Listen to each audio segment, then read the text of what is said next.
From the Caribbean News Desk, the Morning Edition. Good morning. I'm Kendol Morgan. And I'm Denis Chabrol with the latest from across the Caribbean. As St. Martin continues to grapple with the spate of power outages, Prime Minister Luke Miscellaneous says the electricity company will by Friday decide whether it will make sense to make repairs to one of its generators. He told a parliamentary committee that the aim is to end power outages in another 3 months. Ruling out the rental of an expensive power barge, he said if the generator's crankshaft can be repaired, large electricity consumers would be asked to come off the grid during peak hours while St. Martin awaits containerized generators.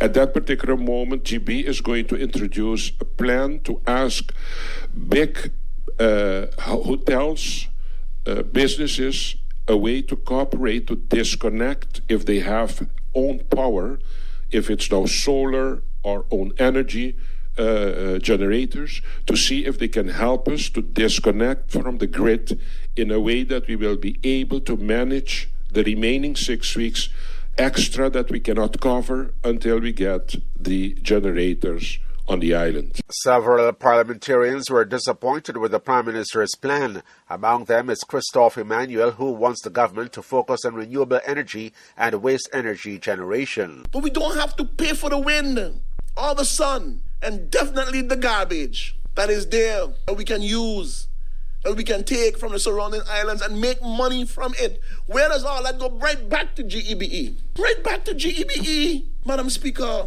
Government and opposition parliamentarians in the Bahamas have been wrangling over accounting for public funds. Minister of Housing and Urban Renewal Keith Bell yesterday raised concerns about the whereabouts of $1 billion Bahamian dollars during debate on the 2024 budget. When you add the two figures together, you are over $1 billion short of their expenditure. So maybe they can tell the Bahamian people how much they actually spent on Dorian and COVID-19. Tell the Bahamian where the money gone. The opposition Free National Movement, FNM, says its administration spent huge allocations on Hurricane Dorian and the COVID-19 pandemic. The FNM says cabinet records and the Auditor General's reports show that all allocated monies had been stated under its administration's budget. Mr. Michael Pintard is the Bahamas' opposition leader. If it is that files are missing, you have the full strength of government, the authority of all of the investigative bodies to address those issues and every individual. We will join you in that pursuit. Former Premier of the British Virgin Islands, Andrew Foy, is asking a federal judge in Florida for a maximum 10-year jail term for his role in smuggling cocaine to the mainland U.S. Codenamed head coach, Foy, who was arrested in April 2022, faces life imprisonment and a $10 million fine.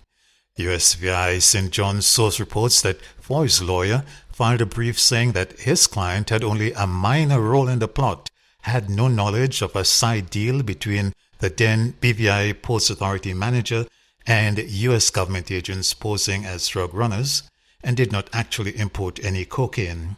Foy's lawyer says there were no laboratory tests of any substance. There is no proof that a mixture and a substance containing a detectable amount of cocaine would have been transported from the BVI to Puerto Rico. The BVI Ports Authority manager and her son have also been convicted. The Caribbean Association of Indigenous Peoples is warning against the threat of extinction that can come from the diluting of their identity and culture.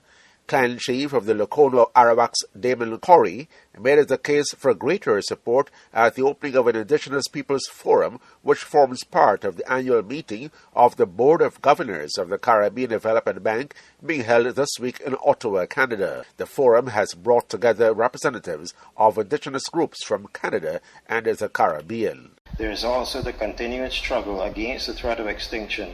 Perhaps not physically, but the loss of identity and culture as traditional knowledge is forgotten. First Peoples communities must be strengthened. Preserving culture, traditional knowledge, including language and unique practices, and preserving the environment that supports livelihoods and provides the gateway for this goal. This has been the morning edition from the Caribbean News Desk. You may contact us by phone or WhatsApp at +592 700 9293. Thanks for listening.